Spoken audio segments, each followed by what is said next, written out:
everyone. Thanks for joining us today. I'm your host, Nugwa Haruna. Like many Canadians, I'm an immigrant to this country. I came here from Nigeria almost 15 years ago to complete my education and remained in Canada to build a life for myself. And there are so many others who have pursued that same dream. In fact, 1 in 5 Canadian citizens is an immigrant according to the 2016 census. And Canada just welcomed a record 400,000 new immigrants in 2021. Now, as someone who's been there, I can say that finding your way in a new country can be nerve-wracking as it can be exciting, especially when it comes to figuring out your finances and investing. Well, we're going to hear the story of one Canadian immigrant who's made it his mission to help others learn from his experiences.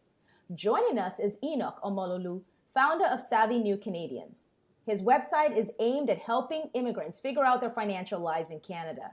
Enoch, thanks so much for joining us and taking the time to chat today. Thanks for having me on, Nogwa.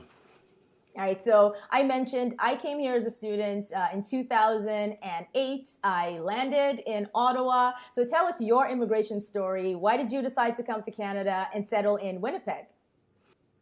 Yeah, so actually, when I came to Canada in 2011, I came as a student as well, just like you. And I had come to do a master's degree at the University of Manitoba.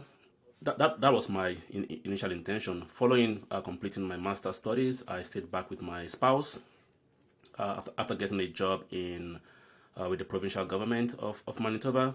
So that's really why we are still in Winnipeg, sort of, is that I got a job right after school, and then I worked with the provincial government for some years, and we just built our network here in Winnipeg and stayed back until now. All right, so then I'm interested in knowing what inspired you to start your website, Savvy New Canadians.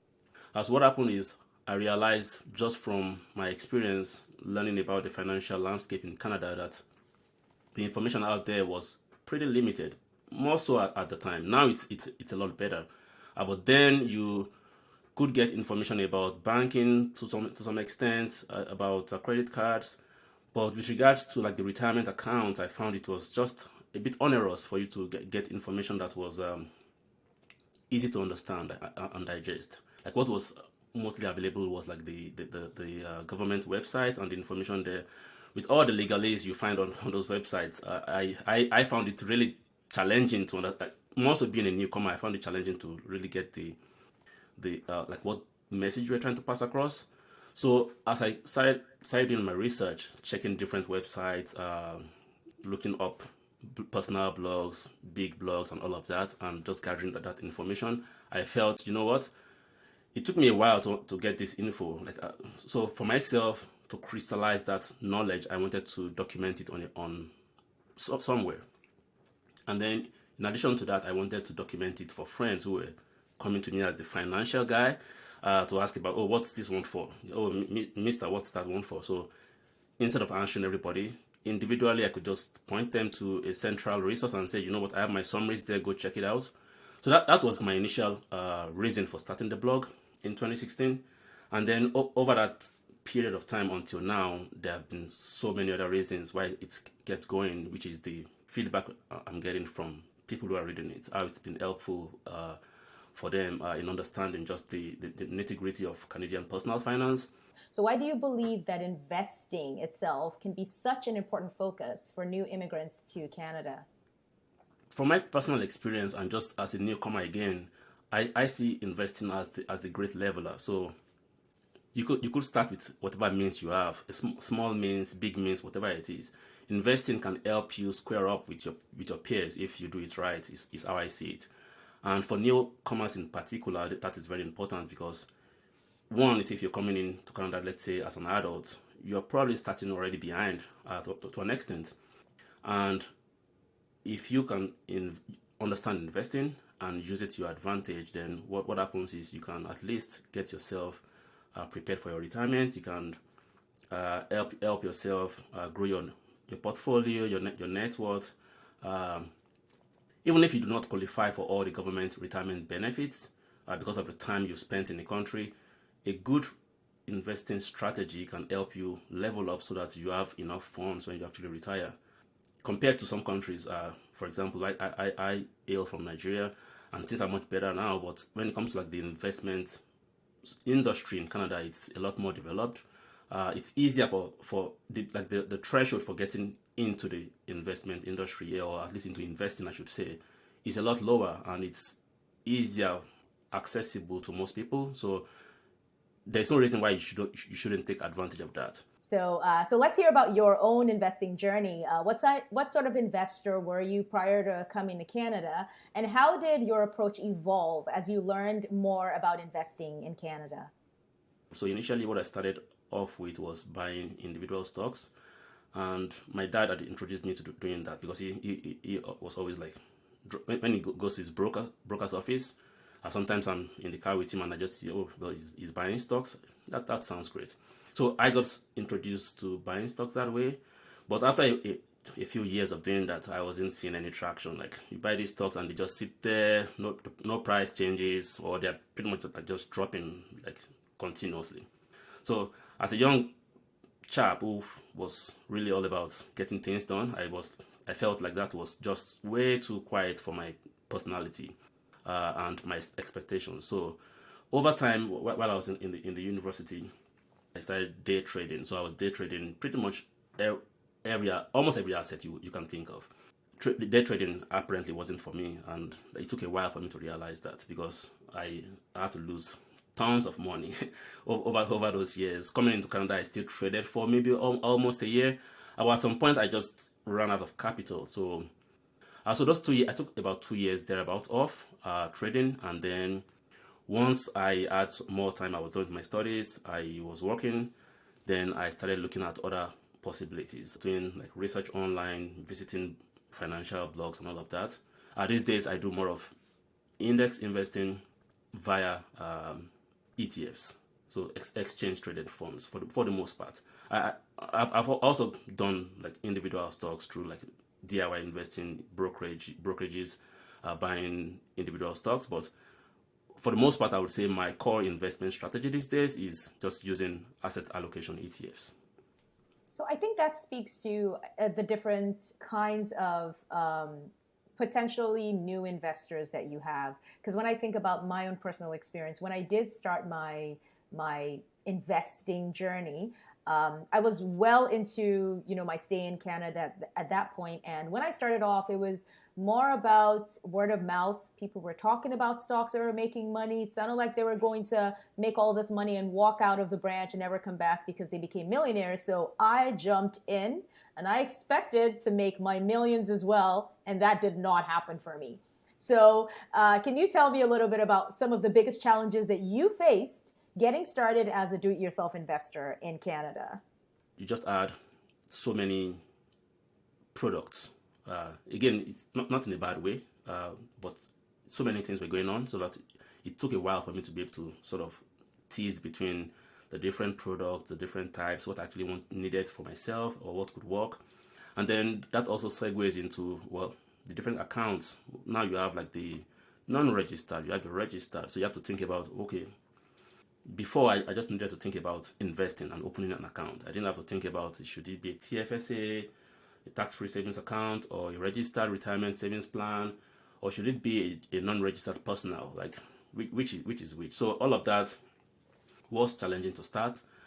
And then what I think is an ongoing challenge that newcomers may actually face, and I have gone through that stage myself, is just the marketing. So you have all kinds of marketing going on for products, high risk investments. Now you have crypto in the mix. You have a lot of other investments in the mix that I find maybe a bit tricky to sort of understand if you aren't well versed in investment and financial matters. And I've come across, just as a blogger and interacting with readers, I've come across many people who have either seen an ad somewhere and it promised them 15%, 20% guaranteed, and it has like a lot of things that make it look legit, and people have fallen victims to this, close to being scams or outright scams. So that, I think, is something to watch out for, is that if it sounds too good to be true, maybe it isn't true. And lastly, I would say like just the financial media is also much more accessible here.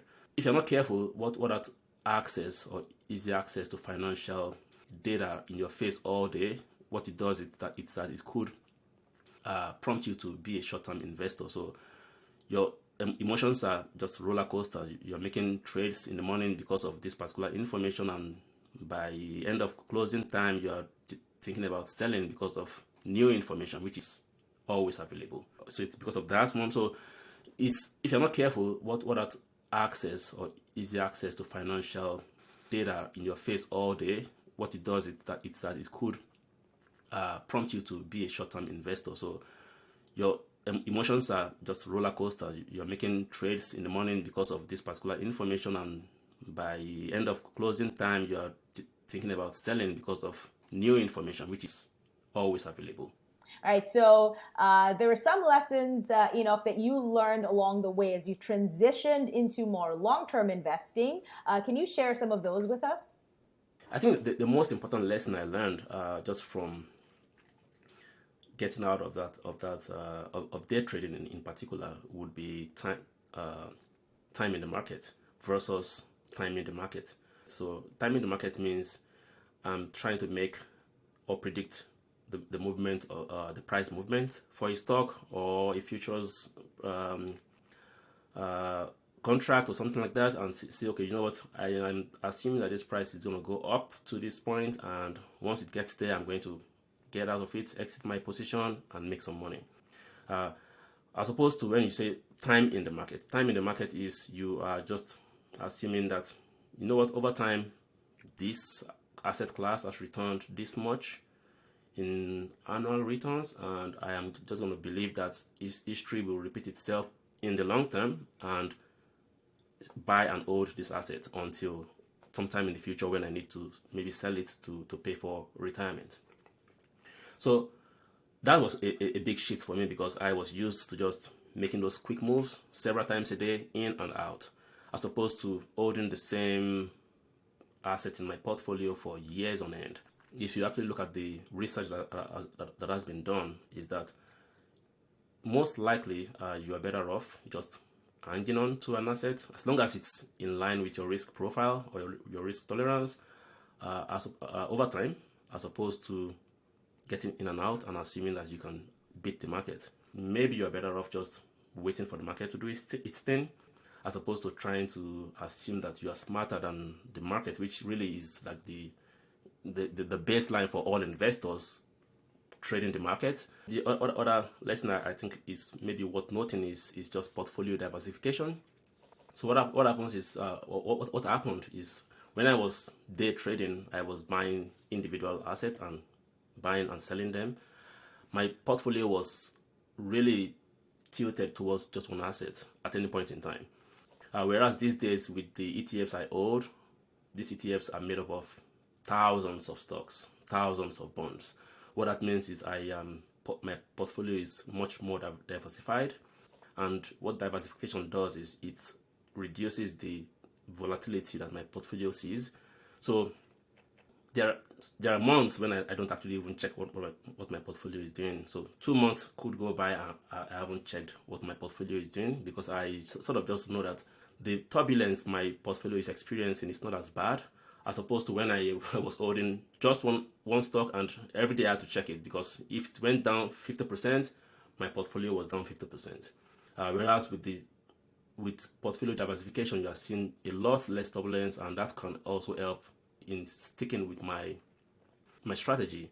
So I'm not like in a hurry to sell anything or to buy anything, because I'm just sort of waiting for the market to do its thing. All right. So now, based on your experience, I'm going to take you back a little bit. What might a new immigrant to Canada want to know before they get started investing? I don't expect anyone to have to go write the Canadian securities course just to understand like the financial markets in Canada, because you probably don't need it. But what you do need, though, in my opinion, is an understanding of what you're actually buying, why you're buying it, what that asset is about. So, for example, when you think about bonds and stocks and guaranteed investment certificates, cash savings, all of these are different assets. They behave, for the most part, very differently. They are probably better suited to different risk profiles, investor profiles. How do they actually perform together? So let's say, for example, I have a savings account, and then I have a stock account, and then I have some GICs. All of those assets have an interplay that you should understand. And reading about this, learning how they work, what they are best for is the best way to go about starting to invest. The second important thing I think people should understand is the relationship between risk and reward. So if you are aiming to make money from the financial markets, then you are planning to take on some risk. And what that means is you should understand that if I am expecting this much in returns and it's higher than what my savings account would normally pay me, then I am automatically potentially taking on a higher level of risk, and that means my portfolio can go up a lot or it can go down a lot. So understanding that again helps, because when that actually happens after you understand it, then you are not as scared as somebody who hasn't done that homework or that legwork beforehand. So that's the second thing there. Thirdly would be just that's compounding interest, which again they call it the eighth wonder of the world. And what that means is compounding interest can take small amount of money, large amount of money, doesn't matter. Based on the interest it's generating year to year over a longer time frame, it can convert that portfolio into something really significant. Understanding how compounding interest works also means that you understand that you are thinking long term, because compounding interest doesn't just work over a short period of time. You actually see the magic of compounding interest when you are doing the same thing or something similar over a longer time frame. And I think something additional to that is the fees. And I always emphasize that when at least on my blog, is the fees end up eating into your returns. But it's not all about saving on fees though, because sometimes you actually get the value for the fees. So what you want to understand as a new investor or as a newcomer is I'm paying fees on most things I am investing. So looking at the fees, trying to minimize them where you can. And in cases where you're paying fees anyways, you want to sort of compare what that asset is providing in returns. Is it doing as good as the benchmark index? How are the other assets in the same class, how are they doing for the same fee or for lower fees? Are they returning as much? Are they returning more? Just understanding your fees is part of the investment process, and that is something to keep in mind. All right, Enoch. Now, the type of investment account an investor chooses can greatly impact their performance. But many new immigrants may not be familiar with the differences between them. You mentioned for yourself it was kind of a struggle trying to decide registered versus non-registered. So what do you think new immigrants need to know about the differences between things like registered and non-registered accounts? So the registered accounts have some characteristics. One would be they may offer tax advantages, which could be just them being tax-free, or taxes may be deferred until some time in the future. You get tax advantages, but that's complemented with some restrictions. Whereas for non-registered accounts, what happens is they are limited. There are very few to no restrictions. You can open the account, invest whatever it is you have there. There's no limit on how much you can invest in there. But any gains on that account, you are paying taxes like right away. So once you make those gains and you realize those gains, you are paying taxes on them. So that you don't have the tax advantages that come with registered accounts. All right, so let's talk a little more about some of these registered accounts. We'll start off with the tax-free savings account. You mentioned a few important aspects, so let's talk a little more about what new immigrants would want to consider about this account in your view. What to know about the TFSA in summary would be, one is every year, if you are at least 18 years old and you're eligible to contribute, you get a certain dollar amount that you can contribute to the TFSA. For this year, it's $6,000, and that amount is every year it's updated. If you've been eligible before 2022, you would have some room already from previous years. If you haven't used those limits. If you haven't contributed them, then you can carry those forward to future years, basically. So you can use it as an investment account, even for like retirement, for short-term savings or long-term savings. You can do all of that. Compared to the RRSP, the TFSA is also a bit more flexible, because what happens is, if you take out funds, then you can put them back when you have them. So let's say you have a savings account that is a TFSA, and maybe you're traveling and you want to use those funds for traveling or for a vacation. When you have the funds, you can return them in the future year and recontribute them. Whereas for an RRSP, you don't have that opportunity. If you take out the funds, then it's taxed and that's it, unless you take it out those funds for specific purposes. I would say for the TFSA overall, from my experience, it's for newcomers who are just starting out and who haven't built up RRSP room because it's their first year. The TFSA is a great place to start investing or saving right away. All right, what about the Registered Retirement Savings Plan, or RRSP? What do you feel new Canadians should understand about using this account?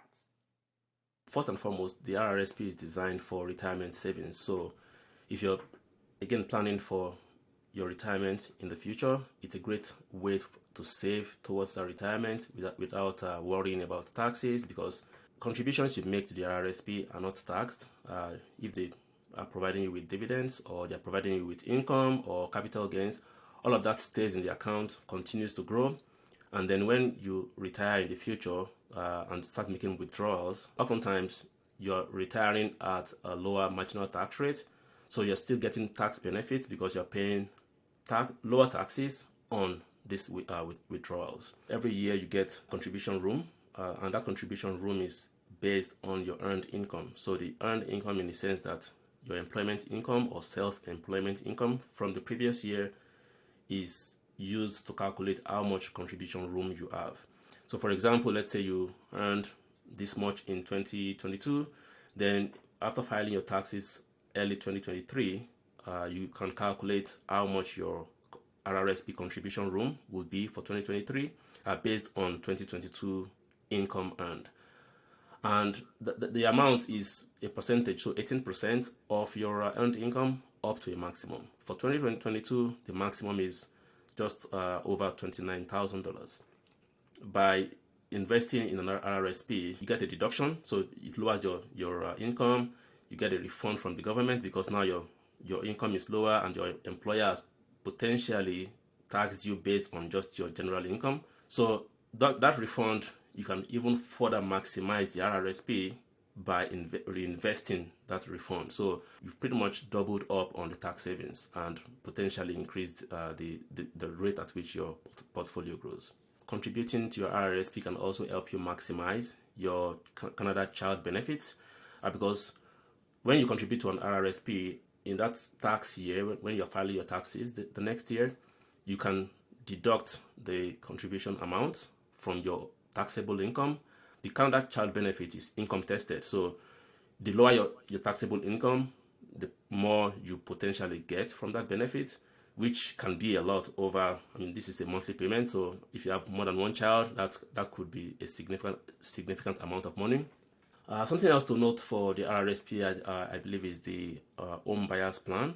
Normally, when you make withdrawals from an RRSP, those withdrawals are taxed immediately. Like, your bank is going to pretty much take out the taxes, at least what they call the withholding taxes, immediately. And then even at tax time, you may still be on the hook for some additional taxes depending on your other income. Whereas for the home buyers plan, you can actually withdraw funds from your RRSP tax-free and put that towards buying a home. And then over 15 years, you have to recontribute those amounts based on the schedule. So that's something to notice. If you're trying to buy a home, you could potentially access your RRSP without paying taxes. All right, so the last registered account we'll cover is the RESP, which is the Registered Education Savings Plan. So how does it work, and why might it be useful for a new immigrant to Canada? So the RESP is very useful for saving towards your child's education.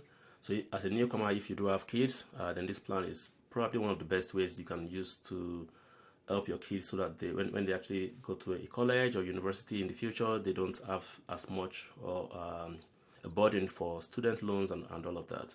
The way the plan works is you contribute your money to an account you open on behalf of your child at a bank or financial institution. For every dollar you contribute, the government adds 20 cents. So that's up to a maximum. So up to $2,500 each year, the government can give you a grant that is up to $500 per child. Over the lifetime of each RESP account, you can contribute up to $50,000, and the government can return in grant money up to $7,200 per child. So it's a great way to, one, start saving towards your child's education, and also just maximize those government benefits, which are really free money to an extent. You can invest that in several assets, or you could use stocks, ETFs, GICs, and all of that. And the monies that go in there, the returns on those funds are not taxed until your child starts to make a withdrawal. Really, when they start making withdrawals, they're most likely in the lowest tax bracket or in the lower tax bracket. So they're not effectively paying a lot if they're paying any taxes at all on those funds. And you don't really have to invest all of the $50,000 to maximize the government benefits. So really, within 15 years of just maximum annual contributions, you could get the entire $7,200 from the government, and that's just a great way, I think, to save towards their education. And a note to our audience, there are a lot of details to understand about registered accounts that we may not have covered here. So visit the Learning Center in Webroker to check out our video course, Account Types, Registered Plans, to find out more of the finer points to consider. Okay, so Enoch, now they can be a lot to learn about registered accounts. So what are some mistakes you personally made when deciding how to allocate your money to these registered accounts that you want to share for new immigrants to consider? I could have potentially increased the value of my RRSPs by just investing in it earlier instead of using a non-registered account initially. So I think just learning about the TFSA and the RRSP, the TFSA in particular, I think is very helpful because you can start saving on those fees and taxes early on by just maximizing your registered account as soon as you can. In addition to that is paying attention to what your contribution room is, because while it adds up over time, if you're just new to the country, then you have limited contribution room, and that goes for both the RRSP and the TFSA, because this piles up over time as opposed to in year one. So what a mistake I made early on was over contributing to my RRSP, and that's easier than it looks because what happens is I was looking at my RRSP contribution room as shown by my CRA, my account, notice of assessment, and I sort of got confused. I wasn't thinking about the contributions to my workplace pension. I wasn't thinking about my overall, like what was left. I was sort of thinking in boxes. I wasn't like thinking as a whole. So at some point I'd over contributed to my RRSP, and that is a problem because just the process for dealing with over contributions on RRSP is just so tedious, like the forms and the complicated forms and the penalties and all of that. Lucky for me, I was able to get out of it just because there is that buffer for RRSPs up to $2,000 where you can over contribute, but you have to be careful, but you can't deduct it from your tax return for that year. So I sort of was able to get away with it, even though I was slightly over that. All right. So it's been really great having a conversation with you today, Enoch, and we're going to have to leave our conversation there. We appreciate you sharing your experience and perspective on learning how to become a do-it-yourself investor as a new immigrant to Canada. There's certainly a lot to learn, but there are resources that can help make sense of it all. Webroker can be a fantastic place to start, so I want to take a moment to take our viewers on a brief tour of what's available. In Webroker, click on Learn. You'll be brought to the Learning Center, where investors have access to educational resources for all levels, from investors just getting started with investing to those looking for more advanced concepts. We'll start off by highlighting learning paths. This gives you a guided investing journey to progressively build your knowledge. You can start off by taking a quick quiz to identify the best path for yourself. Or, alternatively, you can explore the different paths on the page. Next are video lessons. Investors looking for a library of educational content can explore the individual videos. You can find videos ranging from a minute in length up to webinars that run for as long as an hour. Investors can also access video courses that have the lessons organized by investment topic.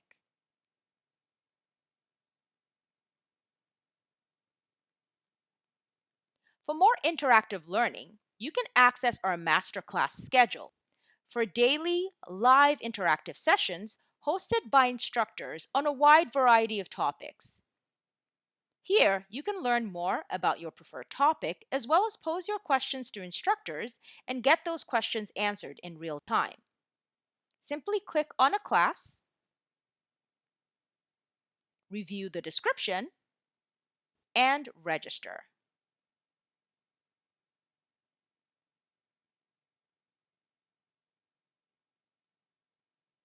For investors looking for a more structured form of live or on-demand content, we have webinars, where we have conversations with industry experts on a wide range of investing topics. You can register for upcoming events, or you can catch up on past events.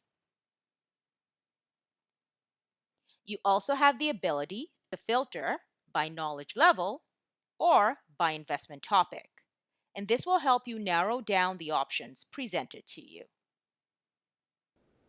Okay, hopefully that brief walkthrough offers our audience a jumping off point for their investing education. Now, before we wrap up, do you have any final words of encouragement for new Canadians out there looking to learn about investing? For newcomers overall, the main thing is you want to always be learning. Have yourself always in the learning mode. When you get to Canada, there are so many things to learn about the investing process, like the financial landscape, savings, checking, bank accounts, credit cards. It's a load of things to learn, but I find just being open to learning and always being inquisitive helps a lot. At least it has done for me. And being open to learning from others as well. So if there are people who have been here longer than you and you see that they're successful, maybe they're doing something right, you should be open to learning more, finding out from various sources about what's working, what isn't working, and also just going online and following good websites that offer this resources for free. An example would be my blog, just to plug it in here, is the SavvyNewCanadians.com. It's a resource you can use for free to learn just about general stuff in the financial industry in Canada. Thanks again for joining us, Enoch. And for those in our audience, make sure to register for our upcoming live webinars and check out our library of on-demand content available in the Learning Center and on our YouTube page. See you all next time.